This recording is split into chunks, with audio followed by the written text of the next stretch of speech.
मुंबईच्या स्कायलाईनवर डौलाने उभे असलेली आणि एकेकाळी ज्याच्या हाय स्पीड लिफ्टची सफर करण्यासाठी लोकांना कुतूहल वाटायचं ती ऐतिहासिक एअर इंडिया बिल्डिंग आता पुन्हा चर्चेत आलेली आहे.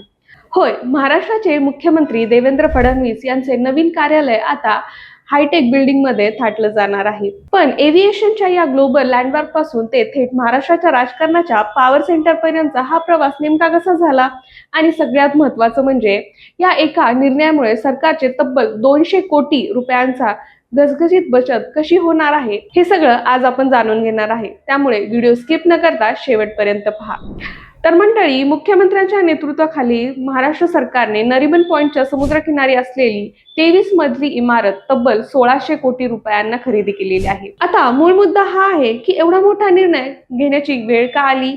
तर 1955 मध्ये बांधली गेलेली आपली जुन्या मंत्रालयामध्ये जागेची अडचण भासू लागली. यामुळे सरकारला वेगवेगळी कार्यालये चालवण्यासाठी आजूबाजूला जवळपास 9 लाख चौरस फूट जागा भाड्याने घ्यावी लागत होती. तर विचार करा, दरवर्षी जनतेच्या पैशातून कोट्यावधी रुपयाचं भाडं जात होतं. पण आता या ऐतिहासिक इमारतीचा ताबा मिळवल्यामुळे सरकारचं 200 कोटी रुपयाचं भाडं वाचणार आहे. हा आहे राजकारणातील आणि प्रशासनातील एक अस्सल मास्टर स्ट्रोक. आणि मंडळी, या वास्तूचा इतिहास तुम्हाला थक्क करणार आहे.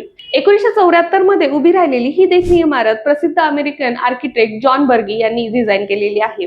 इथे एअर इंडियाचं खासगीकरण झालं आणि टाटा समूहाने यावर ताबा घेतला.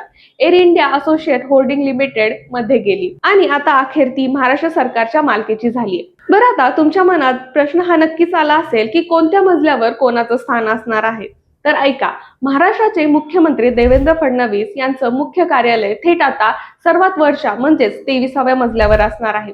तिथून संपूर्ण मुंबई आणि अरबी समुद्राचं दर्शन होतं. एवढंच नाही तर मंत्र्यांच्या महत्वाच्या बैठकी आणि गुप्त बैठकींसाठी 22व्या मजल्यावर तब्बल 13,000 स्क्वेअर फूट जागेचा अतिशय आधुनिक आणि अल्ट्रा मॉडर्न हॉल बनवणार आहे. मंत्रालयाबाहेर वेगवेगळ्या भागात विखुरलेले इतर सर्व महत्वाचे शासकीय विभाग आणि एका छताखाली आणण्याचे काम या इमारतीत केले जाणार आहे. सार्वजनिक बांधकाम विभागाच्या म्हणण्यानुसार हा निर्णय राज्याच्या प्रशासकीय यंत्रणेला अधिक वेगवान बनवणार आहे.